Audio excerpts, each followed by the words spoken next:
ఆ రోజు కాంగ్రెస్ పార్టీ ముఖ్యమంత్రి మీరందరూ కూడా చూస్తున్నారు టీవీల్లో 7 లక్షల కోట్లు అప్పైందని మంత్రులు ముఖ్యమంత్రి పదే పదే చెప్పిన దాన్ని 10 సార్లు చెప్తే ప్రజలు నమ్ముతారన్నట్టు ఒక గోబల్స్ ప్రచారం చేసినారు. కానీ అది ఆర్బీఐ నివేదికలో ఎంత స్పష్టంగా ఉంది. 2014-15 కంటే ముందే 72,658 కోట్లు అప్పటి కాంగ్రెస్ ప్రభుత్వం అంటే గత ప్రభుత్వాలు తెలంగాణకు అప్పులను మనకు వారసత్వంగా ఇచ్చారు. 72,658 కోట్లు రాష్ట్ర అప్పు అయితే అది కాకుండా కొన్ని గ్యారంటీల రూపంలో కూడా మనకు అప్పులను ఇచ్చిపోయింది గత ప్రభుత్వం. సో 2024 మార్చి నాటికి మొత్తం రుణాల మొత్తం 3,22,499కి చేరినట్టుగా ఇవాళ ఆర్బీఐ స్పష్టం చేసింది. 3,22,499 కోట్లని ఆర్బీఐ స్పష్టంగా చెప్పింది. 3,22,499 crores. ఇది end of 2024 March financial year 2024 ఆర్థిక సంవత్సరం ముగిసే నాటికి యాక్చువల్గా 72,658 కోట్లు ఉమ్మడి ఆంధ్రప్రదేశ్ నుంచి వారసత్వ అప్పు. ఇది కాకుండా 18,265 కోట్లు ఉమ్మడి రాష్ట్రంలో గ్యారంటీల కింద రాష్ట్ర ప్రభుత్వం కట్టాల్సిన అప్పు. రెండు కలిపితే దాదాపు 90,923 కోట్లు. ఇది కాకుండా మరో 15,000 కోట్లు మార్చిలో ఈ రాష్ట్ర ప్రభుత్వం తీసుకున్న అప్పు కూడా ఉన్నదట్లా. అది కూడా కలిపితే 106,041 కోట్లు. కొత్తగా వచ్చిన కాంగ్రెస్ ప్రభుత్వం మార్చి 2024లో తీసుకున్నది 15,118 కోట్లు. మొత్తం కలిపితే 1,06,041 కోట్లు. అంటే రాష్ట్రం బీఆర్ఎస్ ప్రభుత్వం ఏర్పడే నాటికి ఉండే అప్పు ఒకటి. ఈ 2024 ఆర్థిక సంవత్సరం ముగిసే లోపు, ఎందుకంటే డిసెంబర్ 7న రేవంత్ రెడ్డి ప్రమాణ స్వీకారం చేసిండు. డిసెంబర్ 7 నుంచి మార్చి 31, 2024 వరకు దాదాపు 4 నెలలు కాంగ్రెస్ పాలనలో చేసిన అప్పు 15,000 కోట్లు. ఈ 15,000 4 నెలల కొత్త కాంగ్రెస్ ప్రభుత్వం చేసిన అప్పు గత కాంగ్రెస్ అంటే గత ఉమ్మడి రాష్ట్రంలో ఈ రాష్ట్రానికి వారసత్వంగా వచ్చింది 90,923 కోట్లు. సో వారసత్వంగా వచ్చిన 90,000 కోట్లు కాంగ్రెస్ ప్రభుత్వం కొత్తగా ఏర్పడ్డాక డిసెంబర్ 7 నుంచి మార్చి 31 దాకా చేసింది 15,118 కోట్లు. రెండు కలిపితే 1,06,000 కోట్లు. ఇది గత ప్రభుత్వాలు కొత్త కాంగ్రెస్ ప్రభుత్వం కలిపి చేసినటువంటిది. ఈరోజు టోటల్ అవుట్ స్టాండింగ్ ఎంత ఉంది మన రాష్ట్రంది? రిజర్వ్ బ్యాంక్ చెప్పిన దాని ప్రకారం ఇక్కడ నేను చెప్తుంది కాదు, 3,89,673 ఏమో స్టేట్ లైబిలిటీ. గ్యారంటీస్కు సంబంధించి 38,867. మొత్తం కలిపితే 4,28,540 కోట్లు. సో ఈ 4,28,504 నుంచి 1,06,000 తీసేస్తే నెట్ 10 ఏళ్ల బీఆర్ఎస్ హయాంలో జరిగిన అప్పు ఎంత? 3,22,499 కోట్లు. మొత్తం బీఆర్ఎస్ హయాంలో 10 ఏళ్ల పాలనలో ఆర్బీఐ రిపోర్టు ప్రకారం చేసిన అప్పు 3,22,499 కోట్లు. ఇది నా మాట కాదు, ఆర్బీఐ మాట. మరి వీళ్ళు ఏం ప్రచారం చేస్తుండ్రు? 7 లక్షల కోట్లు చేసిండ్రు, 7 లక్షల కోట్లు చేసిండ్రని ఈరోజు బీఆర్ఎస్ మీద దుష్ప్రచారం చేస్తున్నారు. ఇవాళ నేను చెప్పుడు నువ్వు చెప్పుడు కాదు కదా. ఈ దేశ ఆర్థిక వ్యవస్థను నడిపించే వ్యవస్థ reserve bank of India. Reserve bank of India చెప్పింది. రిజర్వ్ బ్యాంక్ ఆఫ్ ఇండియా లెక్కల ప్రకారంగా 10 ఏళ్ల బీఆర్ఎస్ పాలనలో ఉన్నటువంటి అప్పు 3,22,499 కోట్లు మాత్రమే. కానీ మీరేం చేస్తుండ్రు?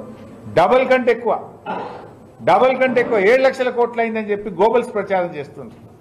ఆ గోబల్స్ అంటేనే బతుకుంటే మీ ప్రచారాన్ని చూస్తే ఆత్మహత్య చేసుకుంటుండే కావచ్చు. ఇప్పటికైనా ఇలాంటి విష ప్రచారం చేయడం మానుకోవాలని కాంగ్రెస్ ముఖ్యమంత్రిని మంత్రుల్ని మేము హెచ్చరిస్తా ఉన్నాం. ఎందుకంటే మీ 6 గ్యారంటీలు అమలు చేయచేతగాక అడ్డగోలు హామీలిచ్చి ప్రజలకు బాండ్ పేపర్ల మీద నమ్మించి దేవుళ్ళ మీద ఒట్లు పెట్టి అధికారంలోకి వచ్చి ఇలా ప్రజల్ని మోసం చేస్తున్నారు.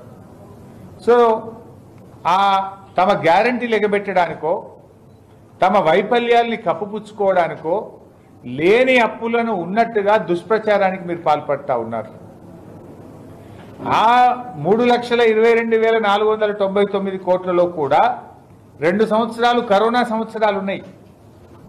కరోనా వచ్చి లాక్డౌన్ అయిపోయి ప్రభుత్వ ఆదాయాలు పూర్తిగా దెబ్బతిన్నటువంటి పరిస్థితుల్లో కేంద్రం అధికంగా అప్పులు తీసుకోమని రాష్ట్రాలకు అనుమతించింది. ఉదయ్ స్కీమ్ ద్వారా కేంద్ర ప్రభుత్వం డిస్కాంల అప్పులను రాష్ట్ర ప్రభుత్వం మీద నెట్టింది. అవి కూడా ఇలా కలుపుకొని ఉన్నాయి. అన్ని కలిపితే 3,22,000. కానీ మీరు చేసే దుష్ప్రచారం 7 లక్షల కోట్లు. ఇప్పటికైనా కాంగ్రెస్ నాయకులు ఈ అబద్ధాలను గోబల్స్ ప్రచారాన్ని మానుకోవాలి. మానుకోకపోతే మాత్రం ప్రజలే మిమ్మల్ని నిలదీస్తారు. మీ గ్యారంటీలు అమలు చేసే చేతగాక ఇలాంటి తప్పుడు మాటలు తప్పుడు కూతలు కూస్తున్నారు కాంగ్రెస్ పార్టీ నాయకులు. అయినా కేసీఆర్ గారు మీరు చూస్తే ఆయన సంపద పెంచిండు, పేదలకు పంచిండు, రాష్ట్ర ఆదాయాన్ని పెంచిండు, అద్భుతంగా రాష్ట్రాన్ని అభివృద్ధి పథంలో నడిపాడు. ఈ విషయాలు మేం చెప్తలేము, అవి కూడా ఆర్బీఐ నివేదికలో ఉన్నాయి. తెలంగాణ రాకముందు రాష్ట్ర పరిస్థితి ఎట్లా ఉంది, ఇప్పుడు ఎట్లా ఉంది అనేటువంటిది కళ్ళకు కట్టేటట్టుగా ఆర్బీఐ వివరించింది. ఉదాహరణ చూస్తే జిఎస్డిపి 2013-14లో 4,30,000 కోట్లున్న జిఎస్డిపి మా ప్రభుత్వం దిగిపోయే నాటికి 15 లక్షల కోట్లకు పెరిగింది. అంటే 4,30,000 ఎక్కడ, 15 లక్షల కోట్లు ఎక్కడ? అంటే 249% జిఎస్డిపి పెరుగుదల సాధించింది బీఆర్ఎస్ ప్రభుత్వం.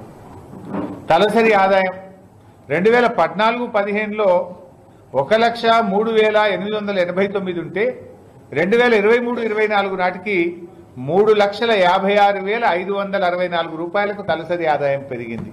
అంటే తలసరి ఆదాయంలో మా 10 ఏళ్ల బీఆర్ఎస్ పాలనలో 243% వృద్ధి రేటును మేము సాధించాం. 243% గ్రోత్ రేట్.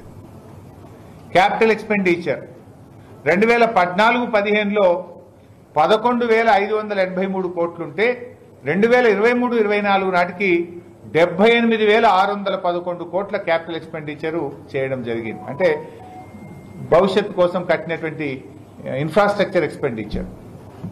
ఇందులో 578% పెరుగుదల. క్యాపిటల్ ఎక్స్పెండిచర్లో 578% గ్రోత్ రేట్ మేము సాధించాం.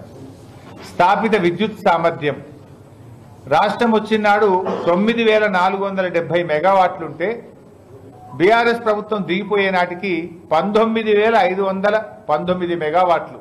అంటే 106% వృద్ధి రేటు సాధించాం. అంటే మీరు 66 ఏళ్లలో ఎంత సాధించారో 10 ఏళ్లలో మేము అంతకంటే ఎక్కువ విద్యుత్ స్థాపిత సామర్థ్యాన్ని మేము పెంచాం. తలసరి విద్యుత్ వినియోగం 1,151 యూనిట్లున్న తలసరి విద్యుత్ వినియోగం 10 ఏళ్లలో 2,398 యూనిట్లకు పెంచాం.